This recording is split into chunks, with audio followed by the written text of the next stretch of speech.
Commitment of traders, otherwise known as a COT report. This is a tool you can use to track the flow of funds in the futures market, watching where the smart money is placing their bets. It'll give you an edge only really the professionals use. It's a weekly report issued by the CFTC showing positions in the futures markets. Large traders, hedge funds, banks, even farmers, all their positions are reported here. Now, it indicates market sentiment. Are the big players long or short, bullish or bearish? It also gives us trend signals, changes in positions, especially fast changes. That may signal a reversal in the current trend.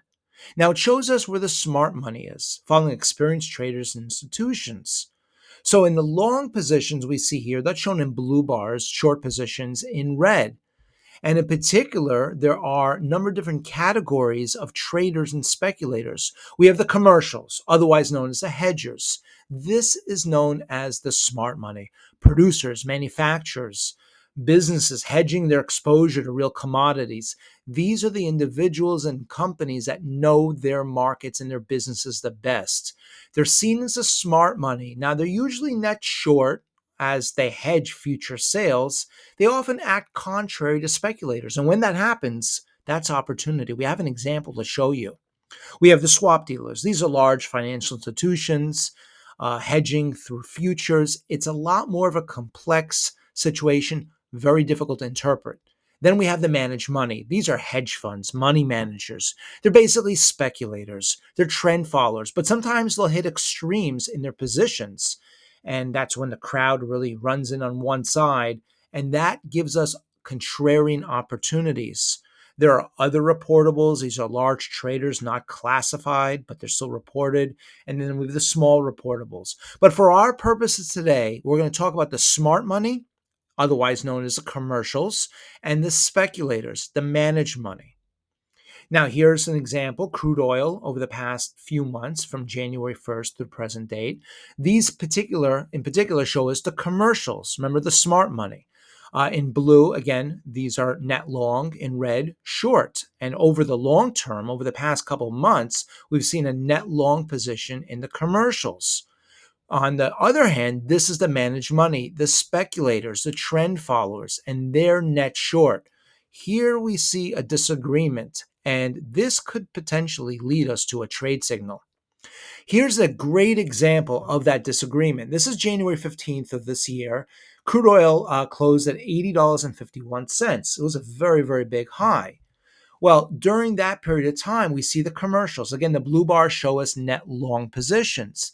Interesting to see. They were long during this big move up in January in crude oil. They were on the right side of the market. Really good position. And notice, after that peak on January 15th, the commercials reduced their positions. They sold off some of their longs. They're still net long, but to a far less extent. They were, again, on the right side of the market. Same chart. Here are the managed money positions. The red bars show us short positions in particular, and they were net short all the way up. Remember, these are contrarians at times. Sometimes they're trend followers, but these are speculators. They don't necessarily know the markets as well as the commercials do. And we can imagine at that peak in January, there's probably a lot of short positions that got squeezed out in non-profitable positions. Notice after that peak, the short positions decreased. Again, they were probably squeezed out and missed out on that big reversal. Now, here's crude oil. This is a great example of just a long-term trend to the upside, January through April of last year. Not any big spikes or any huge, capitulation moments, just a long, steady trend to the upside.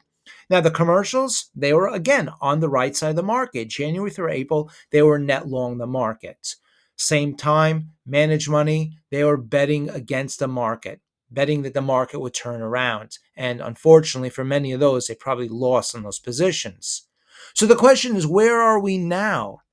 Well, crude oil enjoyed a steady trend to the downside, but eventually hitting those really big red candlesticks, around that April tariff crash we saw. Since then, in the months of April and May, we've seen a range-bound market emerge in crude oil. Well, what did the futures market do?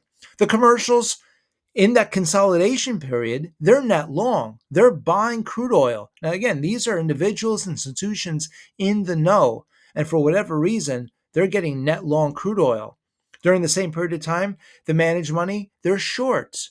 Now, we don't, of course, know what's going to happen with crude oil, but we can imagine once crude oil either breaks above that resistance or below support, one of these two groups, either the commercials or the managed money, they're going to have to scramble to close their positions. Now, compare the two commercials on the left, net long, managed money on the right. However, notice in particular the managed money short positions, those most three recent bars in May, they have increased their short positions. They're really betting that crude oil is going to go lower. Now, essentially, we want, to prices to tell us the trade signal. So we want to wait for a break either higher or lower. But it is really interesting to see the managed monies are increasing their bets lower. You can only imagine if and when crude oil breaks higher, that could be a massive short squeeze and a real pop in the industry. Now, gold, here's another commodity, has been really, really strong over the past couple months. And the commercials, they're net short. But remember, the commercials are net short. It doesn't necessarily mean that they think gold is going to go down.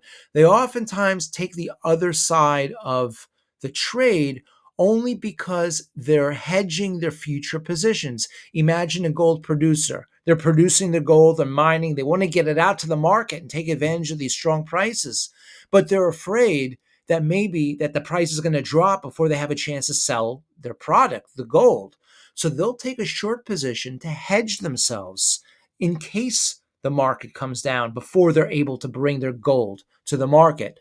But interesting, notice the commercial shorts, they're reducing the short positions.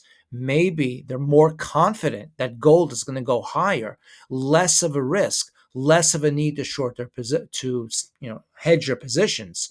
On the other hand, the managed money positions, they're long, but they're also decreasing the positions. Remember in the prior examples, managed money seems to be on the wrong side of the market pretty often. They were short oil during that long, steady trend between January and April of last year. Maybe the managed money positions are starting to try to short gold, anticipating a reversal. Maybe that indicates we're going to go even higher.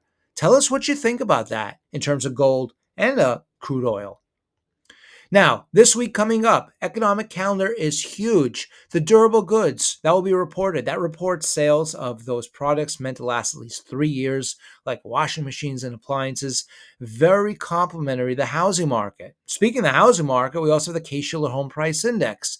Fed meeting minutes will be released, GDP, more housing, pending home sales, and a very, very important inflation number, the PCE, Personal Consumption Expenditure. During the last report, we spoke about the dichotomy between the home builders, which are doing quite well at selling new homes, and the existing homeowners, their data doesn't look so good. It'll be very interesting to see how these home builder numbers and the the home sales numbers this week turn out as a result. We hope this has been helpful. We look forward to seeing you back soon.